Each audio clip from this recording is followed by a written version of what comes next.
ABC Kinderteach presents Funny Bones, Posada and His Day of the Dead Calaveras. Written by Duncan Tonatiuh. Skeletons riding bicycles, skeletons wearing fancy hats, skeletons dancing and strumming on guitars. We call these festive, bony figures calaveras. In Spanish, the word calavera means skull. A lot of things are associated with skulls, and with El Dia de Muertos, the Day of the Dead, are called calaveras. For example, there are calavera drawings, candy calaveras, calavera poems, calavera toys. The skeleton figures are not scary. In fact, they look as if they're having fun. They are the creation of Jose Guadalupe Posada, and this is his story.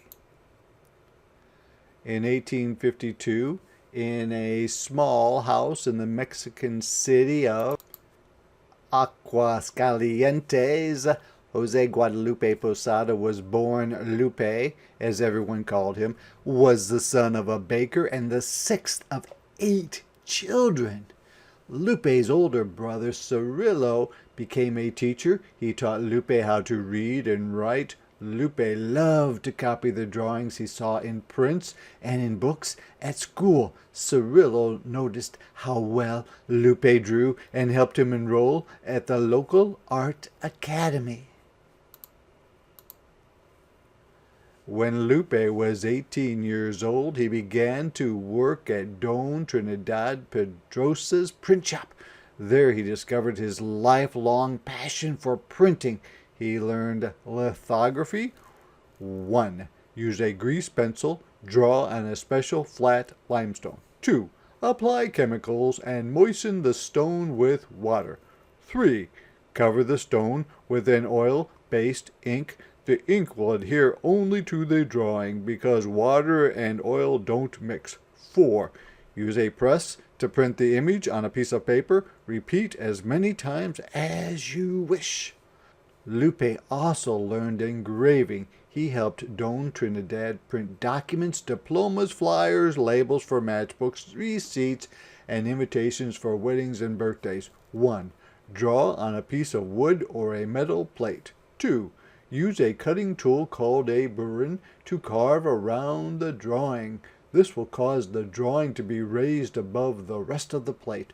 3. Cover the drawing with ink. The ink will adhere only to the parts that are in relief, that is, raised. 4.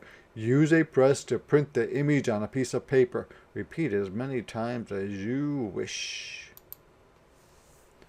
After work, Lupe, Don Trinidad, and other artisans would gather at the shop. They were unhappy with the job that the people and the government were doing. Don Trinidad invited Lupe to make some drawings for a small newspaper he was involved with. It was called El Hijote, the Bumblebee. Lupe drew cartoons for the paper. This was long before he drew calaveras. In one of his drawings, Lupe drew some local politicians climbing a pole and stepping over one another. By making the men look silly, he showed their greed and other bad traits. Readers of El Hijote agreed with Lupe's point of view and laughed when they saw his cartoons.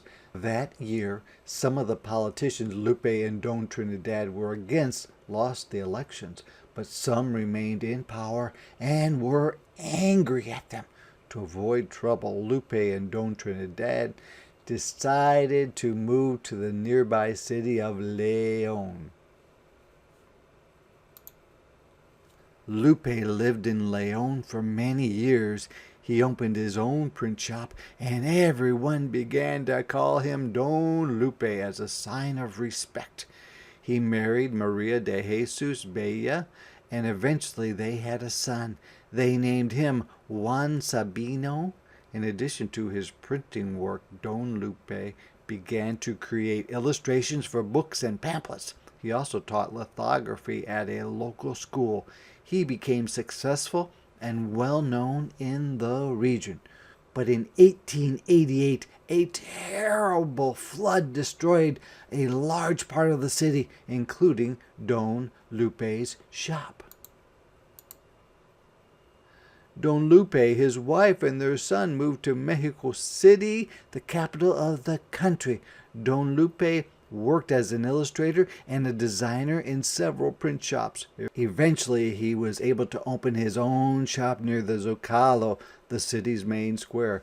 One of the men Don Lupe worked with was Antonio Vanegas. He published intriguing stories on large sheets of bright paper called broadsides. The tales were about a wide range of topics, including scary creatures, fires, miracles, violent crimes, heroes, bandits, cockfights, and bullfighters. Don Lupe illustrated many of these tales. Paperboys sold the inexpensive broadsides on the street for a few cents, and people, even people who couldn't read, bought them. They were fascinated by Don Lupe's drawings. Don Lupe and Don Antonio worked together for more than 20 years. They were always busy, especially every November 1st and 2nd during the Dia de Muertos celebrations. On those days, the city was full of vendors who sold pan de muerto, bread, cempasúchil, marigold flowers, alfeñiques, sugar skulls, and papel picado, paper cutouts. People bought these and other items to decorate the ofrendas, offerings they made for their loved ones who had died. For the holiday, Don Antonio and other editors published literary Calaveras. They were short, rhyming poems that featured a skeleton and made jokes about him or her. People found the poems very funny and bought them on the street from paperboys. A man named Manuel Manilla illustrated many of these poems for Don Antonio.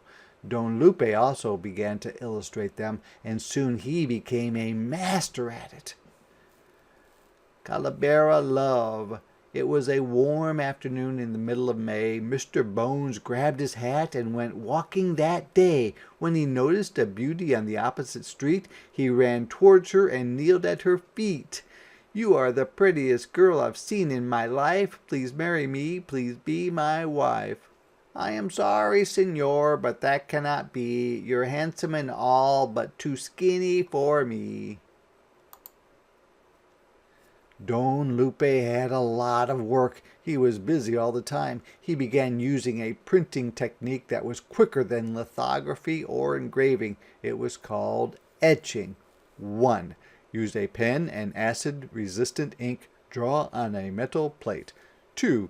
Dip the plate in acid. The acid will make the top layer disintegrate, leaving just the drawing. 3. Cover the plate with ink. The ink will adhere only to the parts that are in relief raised. 4. Use a press to print the image on a piece of paper. Don Lupe made thousands of drawings over the years. Only 100 or so are of Calaveras, but they are now his most famous images. Whether he made an etching, a lithograph, or an engraving, he had to draw the image in reverse, the opposite of the way he wanted the finished image to appear. Otherwise, when the image was transferred by ink to paper, it would be backwards. The inspiration behind some of Don Lupe's Calaveras is clear, but for others it is not. We can try to interpret what they mean. During El Dia de Muertos, Don Lupe surely watched people going to the cemetery. They weeded and repainted the gravestones of their loved ones. They brought food and told stories about them. Sometimes they hired musicians to play their loved ones' favorite songs. Don Lupe drew some skeletons dancing and partying. Was he saying that El Dia de Muertos is not only a celebration of death, but also a celebration of life, a day when the dead become alive? One day, Don Lupe drew a skeleton wearing a flamboyant hat, La Catrina. The drawing was printed alongside a Calavera poem about the type of woman who puts on makeup and fancy clothes and acts as if she's better than everyone else. Can you imagine the woman who inspired that drawing? Perhaps she wore a pretentious outfit and strolled through the park on a Sunday afternoon. She thought highly of herself, but acted mean and ignored others when they needed help. Was Don Lupe saying that no matter how fancy your clothes are on the outside, on the inside we are all the same, that we are all Calaveras? Don Lupe saw his country, and especially Mexico City, change dramatically during his lifetime. When he was a boy, people walked or rode on horses or in carriages. Now he saw people riding on bicycles. He saw streetcars travel on tracks through the city. Everyone seemed to be going faster and faster. Don Lupe drew some wild skeletons racing and trampling one another. Was he saying that we can try to go faster, but one day we will all reach the same finish line and become Calaveras? In 1910, when Don Lupe was 58 years old, a terrible conflict began. Today, it is referred to as the Mexican Revolution. Thousands of farmers and workers throughout Mexico were angry because they worked very hard but could barely earn enough money for their families to live on. The laborers grabbed rifles, machetes, sticks, and any weapons they could find to fight the government and the wealthy landlords it protected. But the rebellious groups that formed in different parts of the country did not work together. They began to fight not only the government but one another as well, and things spun out of control. Thousands of people lost their lives. Most of Don Lupe's calaveras are festive and fun, but the ones he drew about La Revolucion are aggressive and frightening. Was Don Lupe saying that sometimes calaveras are not a laughing matter? Don Lupe drew some of the leaders who were involved in La Revolucion, like Emiliano Zapata and Francisco I. Madero. His calaveras were a way to criticize those men and express his own views. Emiliano Zapata, Francisco I. Madero, he would praise them if he agreed with their decisions and actions, but he would ridicule them if he disagreed with them, just as he had poked fun at the politicians of Aguascalientes when he was a young man. Was Don Lupe saying that even powerful leaders one day become calaveras? Don Lupe drew calaveras of famous men, but he also drew calaveras of the people around him, like the men who swept the streets and the people who worked at print shops. He even drew a calavera of his friend Don Antonio. Was Don Lupe saying that calaveras are all around us, that we are all calaveras, whether we are rich or poor, famous or not? Don Lupe died on January 20th, 1913. Many people were familiar with his drawings and his calaveras, but very few people knew the artist who was behind them.